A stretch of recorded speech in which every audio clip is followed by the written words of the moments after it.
Bien, entonces vamos a continuar solo para precisar un par de respuestas. A ver, nos miramos un ratito. Para precisarles, sí, el bolo, por si acaso, me preguntan obviamente si se colocan hasta 3 bolos. Obviamente los 3 bolos significa que no ha respondido el primero, no ha respondido el segundo y por eso administro un tercero, ¿ok? Y metroclopramida, en verdad ningún antiemético que no sea el ondansetron está demostrado su utilidad en niños. Obviamente lo utilizamos, sí, tampoco es que está contraindicado, pero va a tener sus indicaciones solo para algunos pacientes, no es recomendable para el manejo de la diarrea, ¿ok? Bien, vamos a continuar.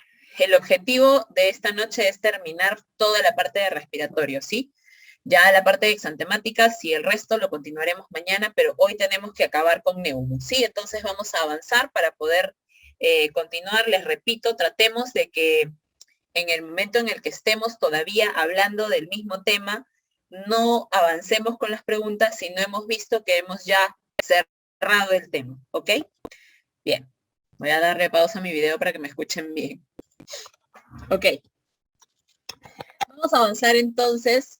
En neumo vamos a hablar puntualmente, esto no es homo, es coma, ¿ok? Es otitis, faringitis, sinusitis. Vamos a hablar también de etiología, del manejo de cada uno. Vamos a enfocarnos también en el paciente con estridor. Dentro de ello está el síndrome coqueluchoide. Ojo, es muy parecido, pero no es lo mismo. Vamos a explicar eso. Asma, bronquiolitis, tienen manejos muy parecidos, son cosas muy puntuales las que tenemos que llevarnos y yo creo que aquí sí nos tenemos que enfocar. Neumonías. Esta parte es importante, ¿sí? Muy bien. Entonces, en esta primera parte, lo que quiero puntualizar con ustedes es las infecciones respiratorias y neumonía. En eso quiero centrar mi cuadro introductorio, ¿sí? Entonces, si nosotros hablamos de infecciones respiratorias, ay, perdón, la letra ustedes saben que es algo muy maravilloso de los otros los médicos. Ya. En las infecciones respiratorias, por ejemplo, ustedes tienen que puntualizar aquellas que definitivamente o son las que más nos van a preguntar o son las que más vamos a tener. ¿Listo? Evidentemente, en pediatría, todas o casi todas las infecciones, más allá del resfrío común, giran alrededor de las otitis, UOMA, otitis media aguda, faringitis o faringoamigdalitis aguda. Alguna literatura la encontrarán como FAGA, faringoamigdalitis aguda. Y también aquí las famosas traqueitis o laringotraqueitis.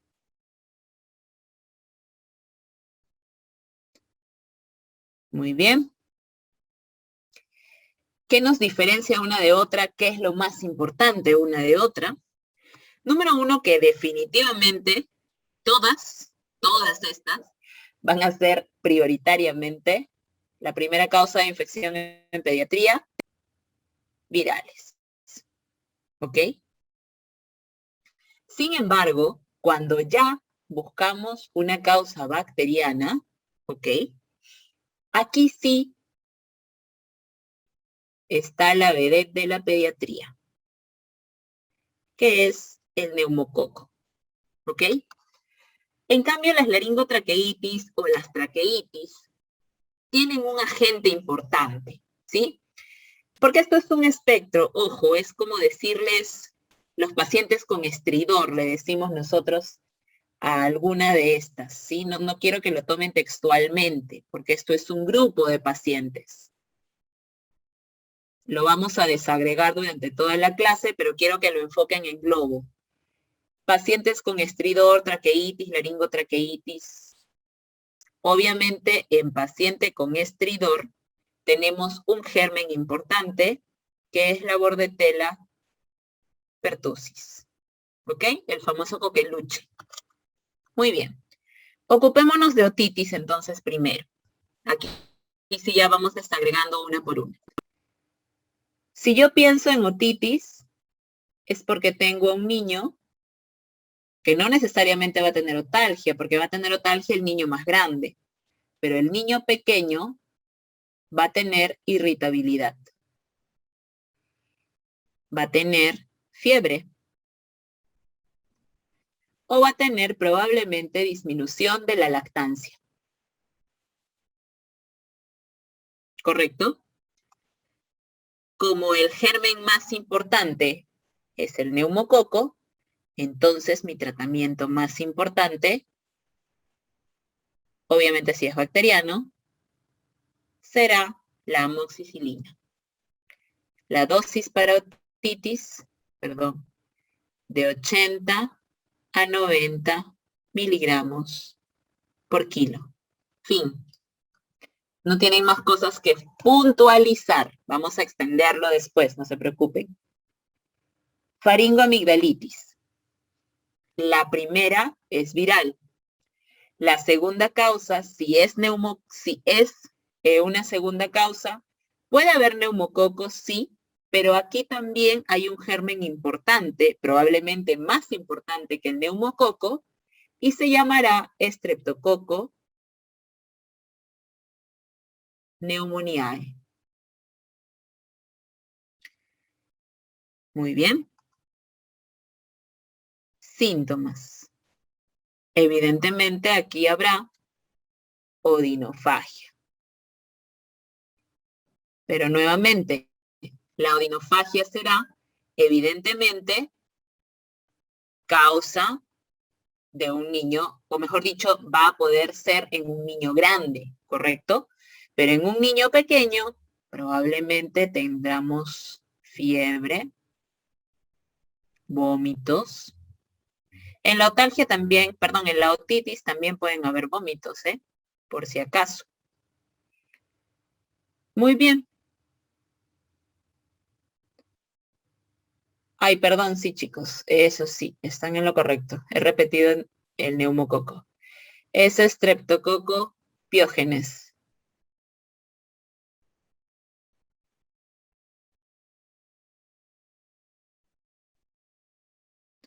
Aquí es Streptococcus pyogenes. Eso quise decir. Muy bien. Definitivamente, como les decía, odinofagia tendrá el niño más grande, ¿listo? Y vómitos, irritabilidad o fiebre tendrá el niño más pequeño, ¿sí? Nuevamente, para el tratamiento de la parte bacteriana, que es el Streptococcus pyogenes, el más frecuente, aquí es más importante que el neumococo incluso, también el tratamiento será amoxicilina, pero la diferencia es la dosis. Aquí basta con 50 miligramos por kilo, ¿ok? Muy bien. Y con respecto a los pacientes con estridor, probablemente el germen más importante y que debemos recordar aquí es la Bordetella pertussis. Evidentemente nos referimos al coqueluche. Y aquí, evidentemente también, lo más frecuente o el síntoma más frecuente va a ser el estridor laringio totalmente. Lo vamos a ver también ahorita desagregado. Pero aquí el tratamiento más importante va a ser un macrólido.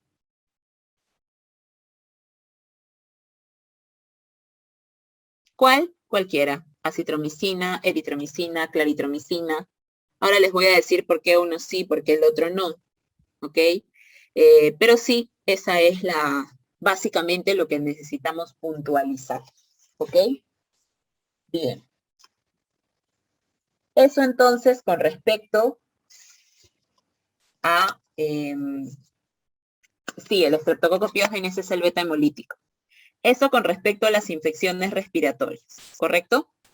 Pero como les dije, además de las infecciones respiratorias, que en este caso estamos viendo otitis, faringoamigdalitis, traqueitis, laringotraqueitis o en general paciente con estridor, y lo vamos a desagregar, no se preocupen.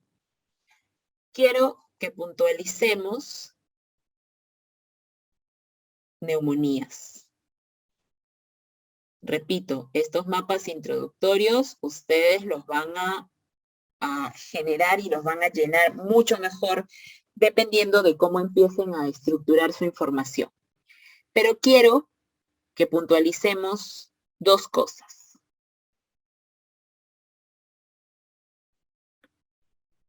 La etiología, que la vamos a ver por grupo etario. Aquí sí es muy relevante el grupo etario. Y la pregunta, ¿se hospitaliza? También la vamos a responder. Primera parte, la etiología. Lo que estábamos viendo, los lactantes de 1 a 3 meses, menores de 5 años y mayores de 5 años. Así lo vamos a estructurar. Pequeñitos, intermedios, más grandecitos. Muy bien. En los chiquitines, definitivamente la primera causa será virus. ¿Cuál? El sincitial respiratorio, el más frecuente. En menores de 5 años, la primera causa igual, viral. A la cabeza, sincitial respiratorio. Recién en los mayores de 5 años, cobra mucha importancia el neumococo como primera causa. ¿Ok? Muy bien. Evidentemente aquí, tengan en cuenta que mientras más chiquitos son, o sea, los menores de 1 mes, o si estamos hablando puntualmente, los de 1 mes, pues ellos sí van a tener predisposición a hacer neumonías por citomegalovirus, de repente por Streptococcus galactiae, de repente por enterobacterias, o sea, por los famosos gérmenes del canal, ¿verdad? Pero ya los más grandecitos, de 1 a 3 meses, sí totalmente virus, principalmente el sincitial respiratorio. ¿Puede haber neumonía por neumococo aquí? Sí, pero no es frecuente, ¿ok?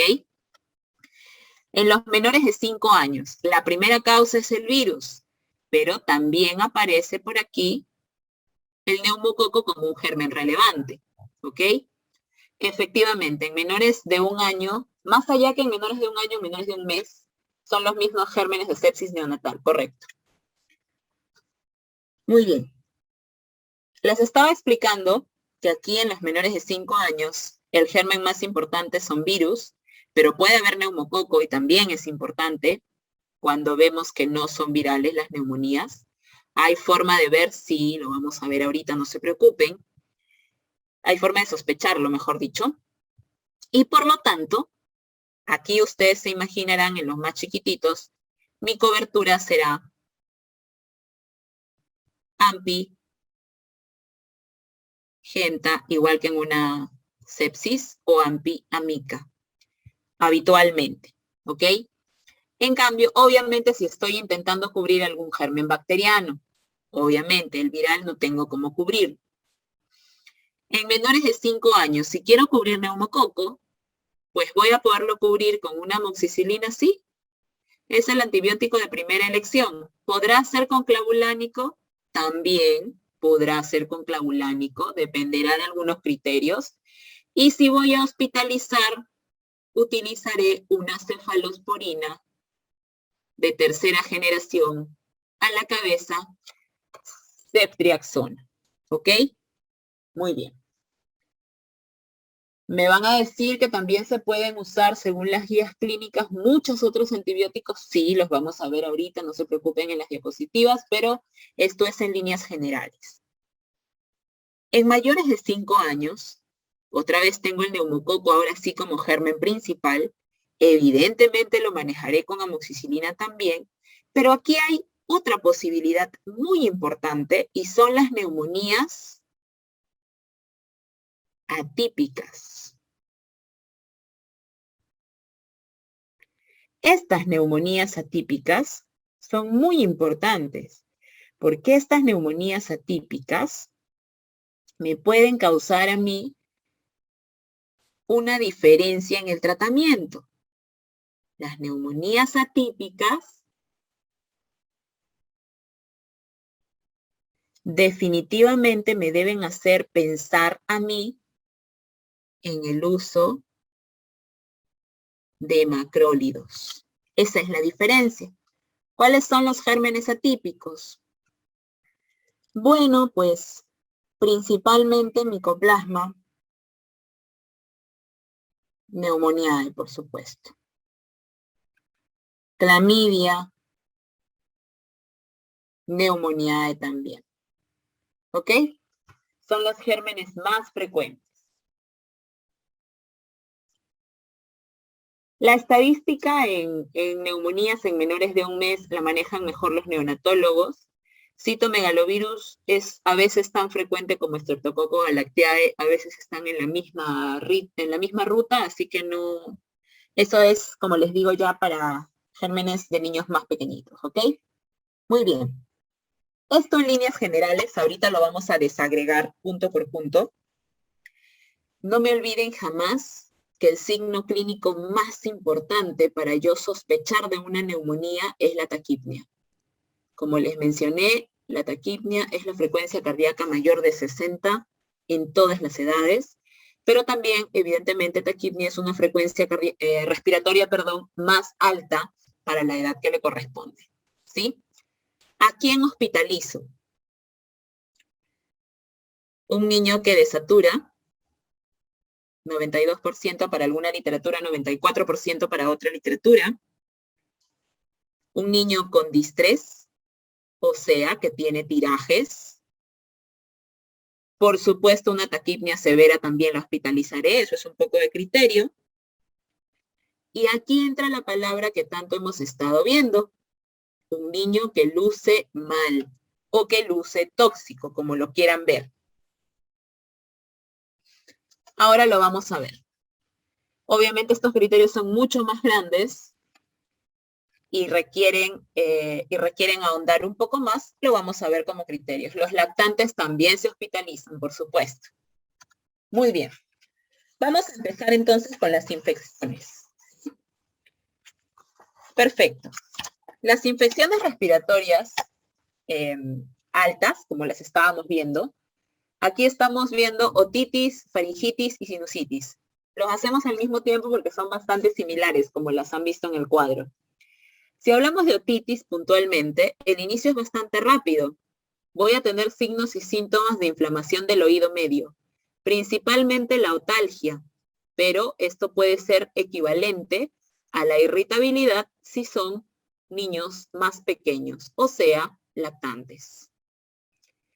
No se olviden que puede haber también rechazo a la alimentación, porque como para lactar el niño utiliza toda la tuba timpánica, porque así es como lactan, puede haber dolor y por eso rechazan la lactancia. También es un signo importante. La faringitis, que es un proceso inflamatorio de la mucosa de toda el área faringoamigdalar, también va a tener una presencia de eritema, de edema, de exudado de úlceras y vesículas, y ahí es donde nosotros vamos a hacer la diferencia de la viral y la bacteriana. Ahora lo vamos a ver mejor en la siguiente diapositiva, como respondía a alguna de las preguntas. Sinusitis. En la sinusitis se inflama la mucosa de los senos paranasales, ¿correcto? Por lo tanto, es importante saber en qué momento se forman los senos paranasales. Lo vamos a ver también. Muchas veces también se inflaman las paredes óseas que rodean los senos paranasales. Es frecuente. Vamos a explicar por qué. Muy bien. Por ejemplo, este fénix se refiere a esta aseveración. La mayor parte de las infecciones respiratorias altas o superiores son virales, ¿correcto? Virales, ¿sí? Sin embargo, cuando yo quiero pensar en que hay alguna que tiene origen bacteriano, entonces diré, ok, ahí tienen relevancia algunas bacterias. En este caso, que es faringitis, acá tenemos, por ejemplo, los estreptococos, como ya les estaba mencionando, y todo este grupo, pero principalmente los estreptococos, ¿correcto? A la cabeza, son los más importantes. En cambio, este cuadro de abajo, que se refiere a otitis, el germen más importante en este caso, bacteriano, ojo, es el neumococo, ¿ok? Miren, Esta es la columna de niños, este es un comparativo con los adultos. Pueden causar también cualquiera de estos, pero también, y el más importante, seguirá siendo para otitis el neumococo y para faringitis el estreptococo, ¿ok? Muy bien. Otra pregunta que suele venir. Amígdalas con puntos blancos, exudado, aumentadas de tamaño, inflamadas.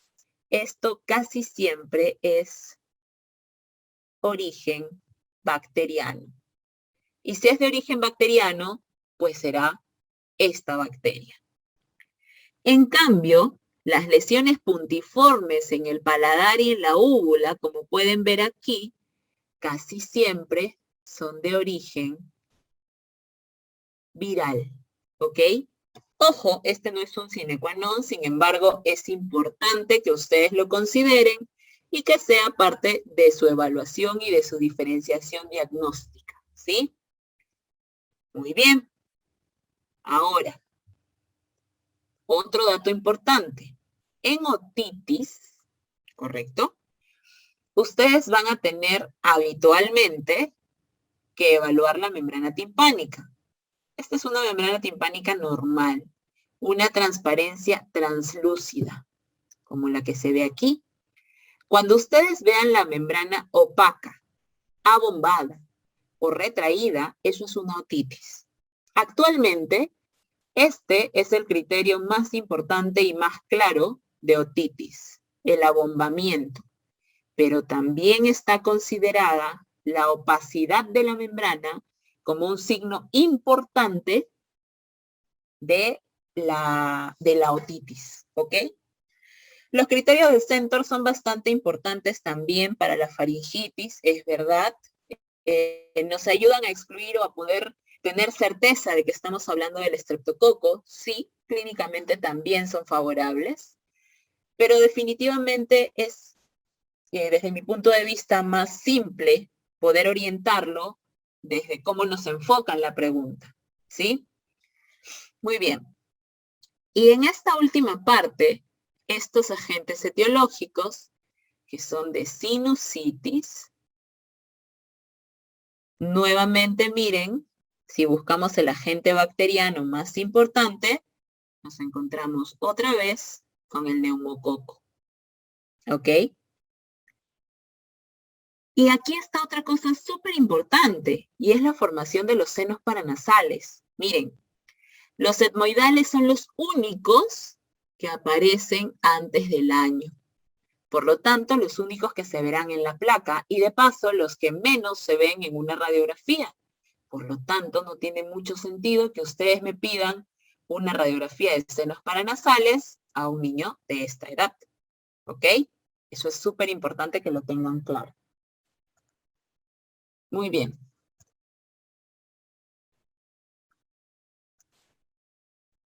Ya. Lo siguiente que aparecen son los senos maxilares. Recién aparecen, miren, alrededor de los 6 años. Y los que vemos en las placas generalmente son los maxilares y los frontales. Por lo tanto, si mi niño tiene menos de 5 años, no pidan ese tipo de placas porque no tiene sentido. No las van a encontrar porque no van a ver la sinusitis allí. ¿Ok? Otra forma a veces de ver la sinusitis es la descarga retronasal. ¿Ok? Que también es un punto importante. Muy bien. Están permeables, pero no se visualizan y no están completamente desarrollados. Por eso los senos etmoidales siempre están, pero los maxilares no se terminan de desarrollar. ¿Ok? Muy bien. Tratamiento. Como les mencionaba, aquí sí o sí la amoxicilina, ¿correcto? La amoxicilina en otitis tiene que darse a 80-90 miligramos por kilo. No sirve a menos dosis. Si ustedes la dan a 50, va a regresar y va a regresar y va a regresar. ¿Ok? Si el niño ya tuvo tratamiento con amoxicilina por cualquier otra cosa y les viene como una otitis, pues obviamente la sugerencia es iniciar amoxicilina ácido clavulánico. ¿Ok? Si ustedes dan amoxicilina, la frecuencia es cada 8 horas. Si dan amoxicilina con ácido clavulánico, la frecuencia es cada 12 horas, ¿ok? Muy bien. La cefalosporina es la opción cuando los niños son alérgicos a las amoxicilinas, ¿ok? Idealmente deberíamos usar una cefalosporina de segunda o tercera generación. ¿Listo? ¿Cuánto tiempo damos de tratamiento a una otitis? Por lo menos 7 días y se reevaluará luego de esos 7 días. Muy bien. Faringitis. La forma más fácil de darle tratamiento a una faringitis es la penicilina G, ¿ok? Muy bien, la benzatínica. Eso depende del peso. 600.000 unidades para los que pesan menos de 30 kilos, dice la literatura habitualmente, acá dice 27. Y para los que pesan más, 1.200.000. Ojo, esto es dosis única. ¿Listo? Esta dosis única se da pues en el serums o cuando ustedes tienen la posibilidad de darlo de esa manera, pero se imaginarán que aquí la faringitis definitivamente la tenemos que dar idealmente con amoxicilina porque nadie se clava una penicilina benzatínica, duele un montón. ¿Ok? Pero la dosis para las faringitis definitivamente basta con que coloquen 50 miligramos por kilo. Ahora, ¿cuál es la diferencia? El tiempo. ¿Por qué? Porque si estoy dando amoxicilina, la estoy dando para el estreptococo piógenes, ¿verdad? Para el estreptococo beta hemolítico, el grupo A. Ya. 10 días, ¿ok? 10 días. ¿Para qué? Para evitar que yo tenga la enfermedad y llegue al riñón, ¿correcto? Eso es lo que tiene que evitarse con el estreptococo beta hemolítico. Muy bien. Procaínica puede darse, sí, pero ya casi no se indica la penicilina procaínica. La penicilina benzatínica ha demostrado mucha mayor efectividad. Muy bien. Siguiente. Ojo, el mismo concepto de la amoxicilina ácido clavulánico para la faringitis también. Sinusitis. Aquí sí, por la necesidad de que yo no tenga recurrencia, empezamos de todos modos con amoxicilina ácido clavulánico. Aquí la recomendación es que no inicien el tratamiento con amoxicilina sola, sino con amoxicilina ácido clavulánico. Y las dosis son bien altas en sinusitis, ¿correcto? Aquí también la diferencia es el tratamiento, la duración. 10 a 14 días. No se trata por menos tiempo la sinusitis, ¿ok? Si veo que no hay mejoría o veo que requiere hospitalización o veo que el paciente es alérgico a la amoxicilina, bueno, clinda y cefalosporina, ¿correcto? La amoxicilina ácido clavulánico igual se da siempre cada 12 horas. Ya, me preguntan si puedo dar ácido clavulánico más de 125 miligramos al día. El ácido clavulánico no se dosifica, por lo tanto no nos interesa y no nos es relevante el valor. El ácido clavulánico es el que yo trato de usar para que mi mecanismo de resistencia no sea mínimo, ¿ok? Es por eso que es importante que yo estandarice que mi dosis es de acuerdo a la amoxicilina, ¿ok? Muy bien. 7 a 10 días para otitis máximo, 10 días para faringitis si estoy tratando estreptococo piógenes y de 10 a 14 días para sinusitis, mínimo, ¿ok? Muy bien. Listo. Ahora pasemos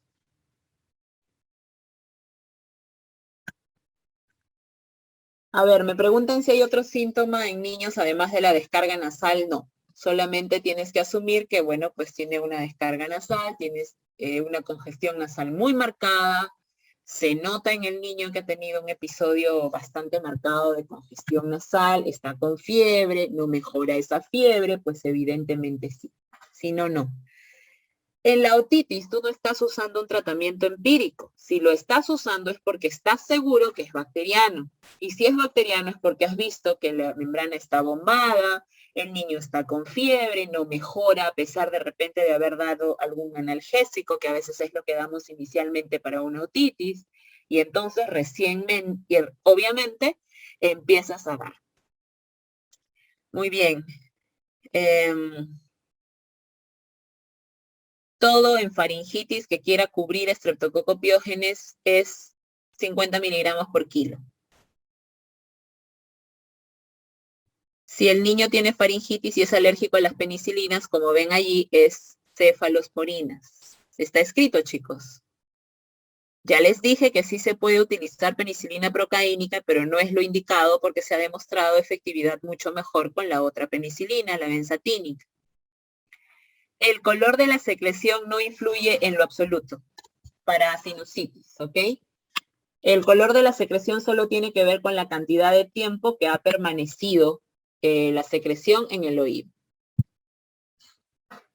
O en general, en los mocos, cuánto tiempo ha permanecido en la tuba, cuánto tiempo ha estado ahí. Es lo único que tiene que ver con el color.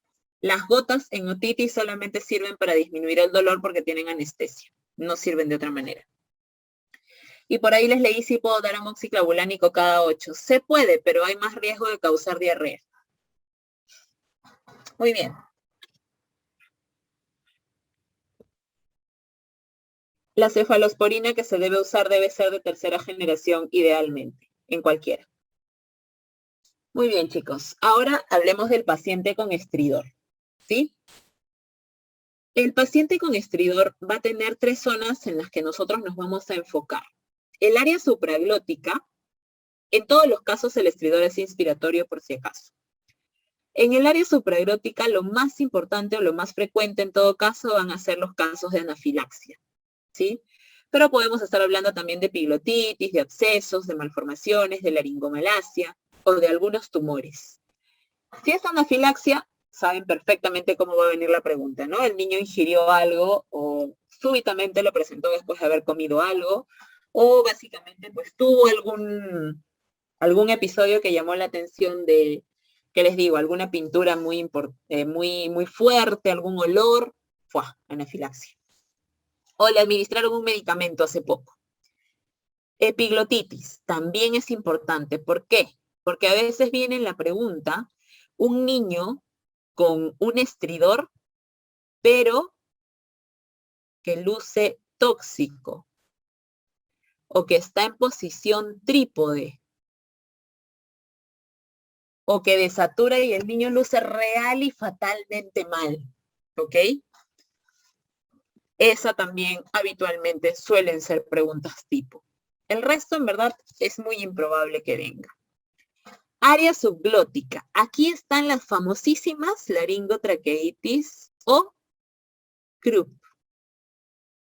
¿Ok? También hay anafilaxias a este nivel. Ya les expliqué cómo vienen las preguntas.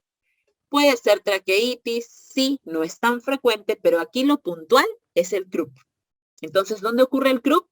En el área subglótica. En el área intratorácica ya definitivamente lo más importante y lo más frecuente va a ser la anafilaxia y los tumores. No es algo muy preguntado, pero es para que ustedes lo tengan como conocimiento. Entonces, agudo, evidentemente lo que yo tengo que fijarme es el inicio, ¿correcto? Va a ser un inicio brusco, va a ser una tos persistente, el niño va a estar hasta cianótico, pero si no tiene fiebre, y si cuando yo tomo una imagen veo más afectado un solo lado, entonces debo sospechar de un cuerpo extraño, ¿correcto? Pero si por el contrario, mi niño ha tenido una coriza, ¿qué es una coriza? Un episodio de resfrío, ¿no? Congestión, los ojos rojos, los achís, ¿no? Y de repente empieza a tener una tos muy disfónica y lo notan ronco cuando llora, eso es un CRUP. Pero como les digo, si de repente es un niño en muy mal estado general, con fiebre altísima y en posición de trípode, porque así viene escrito tal cual, por eso lo he copiado así, piensen en epiglotitis. ¿Ok? Esa es la diferencia más grande de estos tres que podrían causar estridor inspiratorio. Cuando ustedes hablan del crónico, generalmente se refieren a la laringomalacia. El crónico tiene que ver mucho más con con un evento que desaparece porque nace con el niño, ¿no? Pero definitivamente va atenuándose conforme van pasando los meses. Miren cómo empieza, así súper regordita la laringe del niño, y finalmente empieza a desinflamarse y termina por quedar así habitualmente, y por eso esto suele pasar, suele remitir, ¿ok? Me preguntan cómo es la posición de trípode. La posición de trípode es un niño que se agacha como mahometano para rezar, ¿ok? Exactamente, ¿no? Justamente me dice un compañero suyo que la pregunta viene tal cual, ¿no? Luz escéptico, y preguntaba qué es lo primero que hay que hacer. ¿Qué hay que hacer? Ojo, si dice luz escéptico, mal estado general y posición de trípode, entonces es mejor dicho, la respuesta tiene que ir orientada a intubar. La epiglotitis casi siempre culmina en una intubación, ¿ok? El CRU puede tener fiebre, claro, porque es una infección, como pueden leer aquí, para influenza. Pero de ninguna manera el niño con CRUP luce mal. O sea, no luce tan mal como el niño con epiglotitis. El niño con epiglotitis se echa sobre sus piernas para poder respirar, como cuando reza un mahometano, tal cual.